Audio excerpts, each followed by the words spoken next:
Hello, and welcome to our talk where we learn about fascinating animal behaviors. Today, we'd like to talk to you about the world of fight or flight. The world can be a scary place, especially if you're a small fish in a vast body of water. Cichlids are small fish that are found mainly in freshwater environments. The most popular are the African cichlids in the Great Rift Valley of Africa. Within these lakes, the cichlids are a prey to a variety of predators, such as other fish and cichlids, reptiles like crocodiles and snakes, and birds. As a result, the cichlids have evolved important anti-predator behaviors that provide an advantage in survival. Anti-predator behaviors are crucial for survival and reproduction. If you can't avoid a predator, you can't reproduce and pass on your genetic material to live on through later generations. There are many ways these organisms can exhibit these anti-predator behaviors. Each are categorized into two groups. The first group is all about avoiding the predator entirely, making sure that you aren't recognized in the first place. Choosing and creating a safe environment is one of the best ways to avoid predators in the first place. The mouth-brooding daffodil cichlid Neolamprologus pulcher exhibits an interesting behavior meant to set up its offspring for success. A study by Sharda et al. In 2021 provides insight into how the daffodil cichlid mothers can be exposed to a natural predator during their egg maturation phase, and how that exposure can lead to significant changes in their offspring's phenotype. Parental exposure to predators leads to a change in the composition of their eggs, such as larger eggs with more protein, and that is associated with higher reflexes in offspring, as measured through faster C-start reflexes. C-start reflexes are an evasive maneuver used by many prey species to escape from predator attacks. Here we can see the result of their experiment, where they dropped a marble into a tank to simulate a predator attack, with control cichlids and predator treatment offspring while they foraged. The researchers were wondering how the treatment of predator exposure to mother cichlids influenced anti-predator behaviors in their offspring. On the x-axis, we can see the independent variables, or the groups that were manipulated in the study. Control cichlids had no parental exposure to a predator, and the predator group cichlids did have parental exposure to a predator. The y-axis, or the dependent variable, the variable that changes depending on the changes made to the independent variable, has response times, and the lower the number means faster response times. And seeing the asterisks above the data, we can confirm that this means that there is a significant difference between the groups' response times to the threat. Looking to graph B, we can see the same groups on the x-axis, and the y-axis now has feeding frequency, basically the amount of times they eat in a given time interval. We can see a great difference between the two groups, the parentally exposed to predator group having much fewer feeding events after the threat. Additionally, the offspring whose mothers were exposed to predators undergo decreased expression of the IGF-1 gene, that is a factor in muscle and skeletal growth. This expression was lower at day 3 of development compared to control groups, but equal with the control at day 10, suggesting a slower development time. These changes undergone by the eggs due to the experiences by the mother allow the offspring to go into the environment more safely. Through evolution, the mother has essentially allowed for a safer environment for her offspring, preparing them to avoid any predators. Another important way that prey organisms avoid predators completely is through decreased activity as to not draw any attention to themselves. This behavior can be seen in the cichlid family. Convex cichlids, Amatitalania nigrofasciata, when exposed to predator alarm cues, showed a significant decrease in foraging and aggressive behavior. We can see in this figure that the cichlids that were exposed to higher concentrations of predator alarm cues had significantly lower foraging rates and aggressive interactions. We can determine the significance by not only reading the figure caption, but by comparing the letters above the bars. Take, for example, the foraging times for the cichlids in this experiment. The cichlids exposed to distilled water and only 10% alarm cue stimulus are not statistically different from each other. This is because they both have an A above their boxes, while the 100% cichlids have a B above their box, meaning that they are statistically different from the A stats. Moving away from cichlids, we swim into our oceans. Cephalopods are a group of organisms that consist of octopus, squid, cuttlefish, and nautilus. The subgroup of cephalopods, known as the coleoid cephalopods, which are the octopus, squid, and cuttlefish, can make elaborate changes to their skin to create complex and dynamic camouflage. One of the reasons they perform this behavior is for predator avoidance.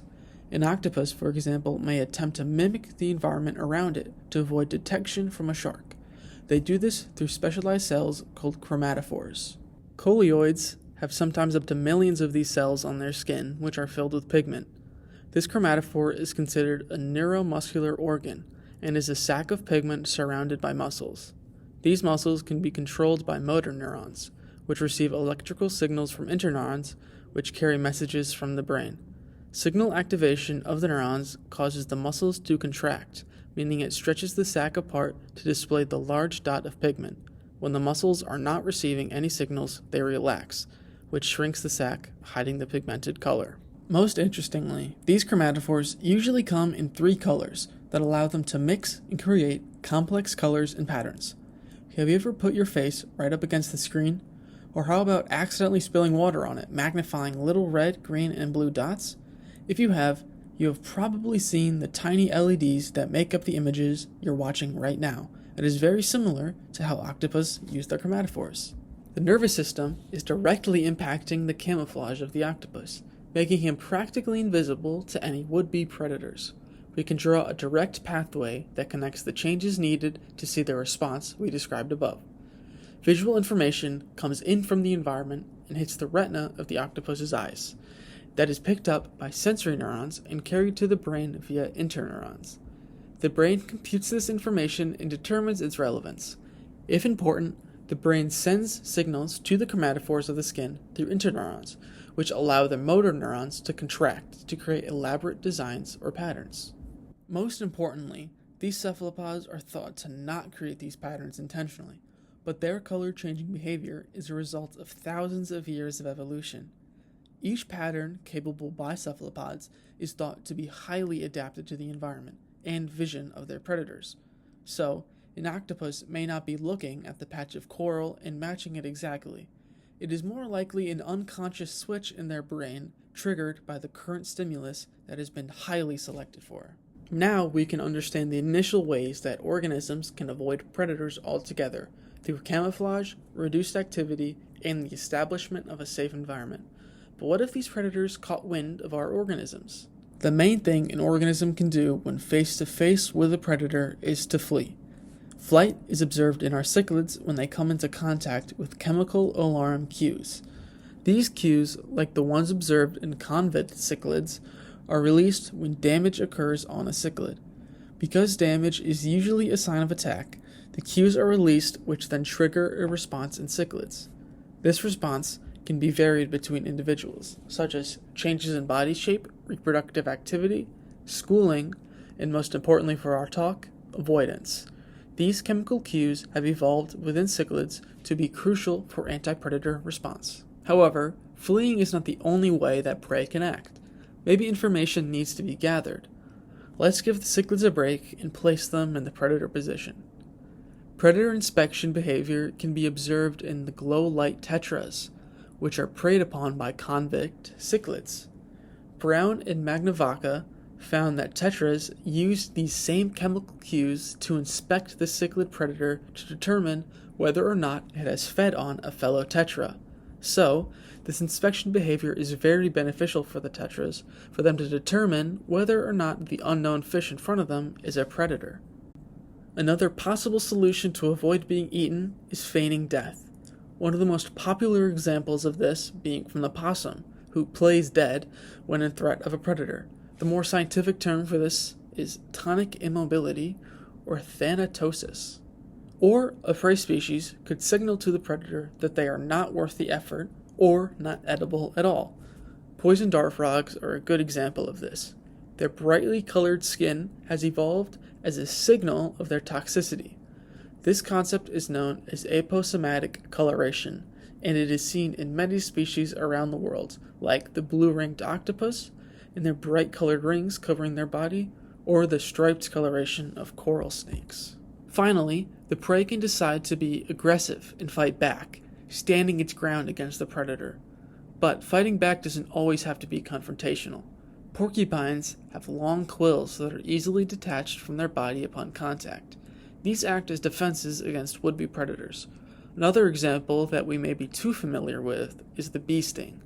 Bees may use their stingers to defend against any threats to their hive or themselves. Avoiding predators is needed for survival, then why do animals risk getting injured to fight each other?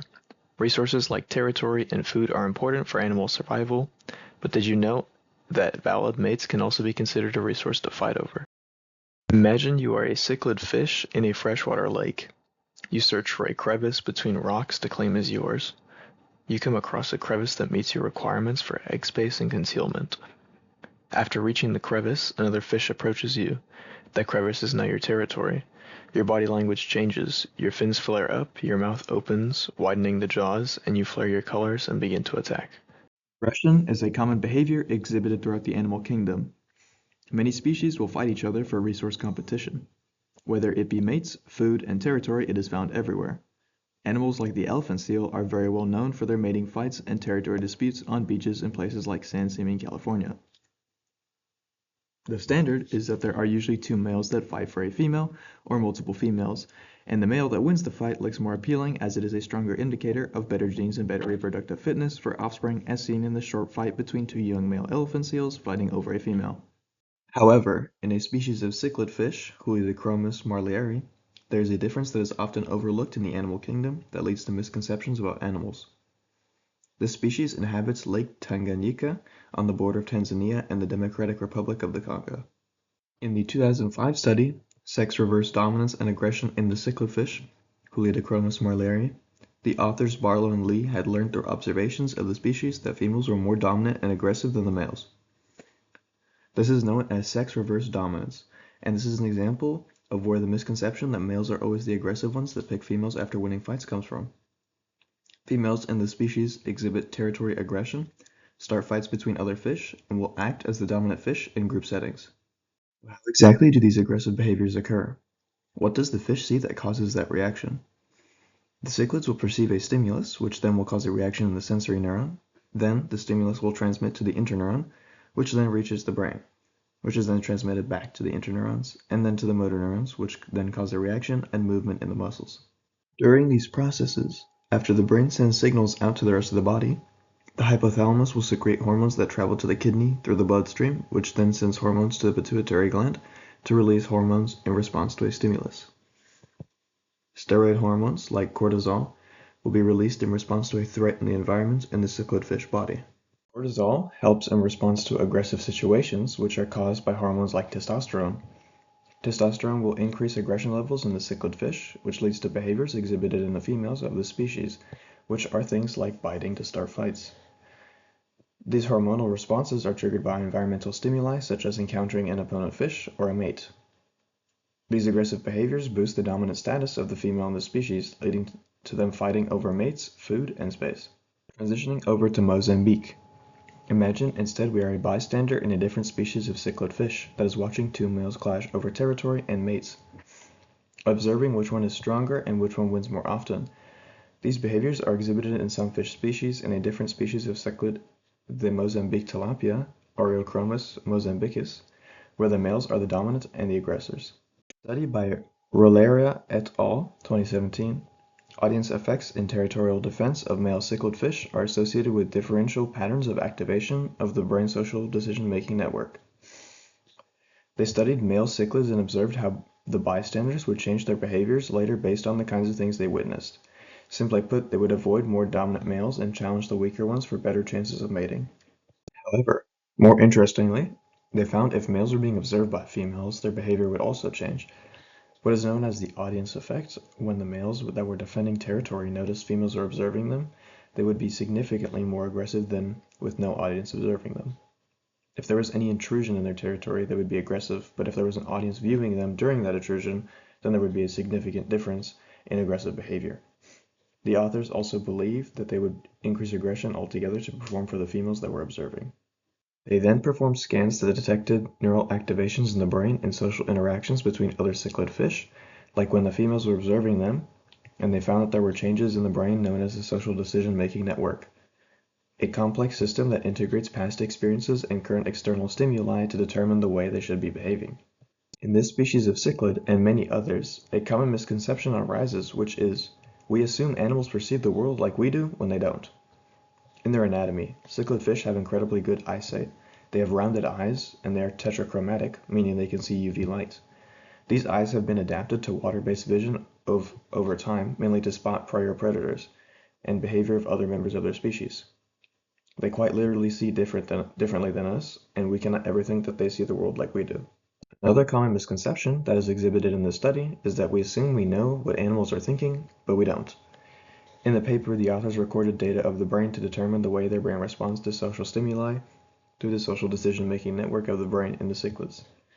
We interpret animal behavior and those actions from our reasoning and behavior, which can be biased in interpretation. We also see these types of misconceptions when cichlids are kept in home aquariums, and people often attribute their behavior to things they do because they assume the cichlids think like we do. Thinking about the behavior of cichlids, we often compare our own behavior to the behavior of other organisms to try and think of human behavior from an evolutionary standpoint. However, the presence of mating aggression in cichlids does not justify aggressive behavior towards finding a mate in humans. In addition, understanding that this aggressive behavior in cichlids is adaptive does not mean that it is morally acceptable in humans. Now we have reached the end of this TED Talk. We hope you have gained a deeper appreciation for the bizarre yet intricate nature of this planet, and how even the smallest things can show complex social behaviors.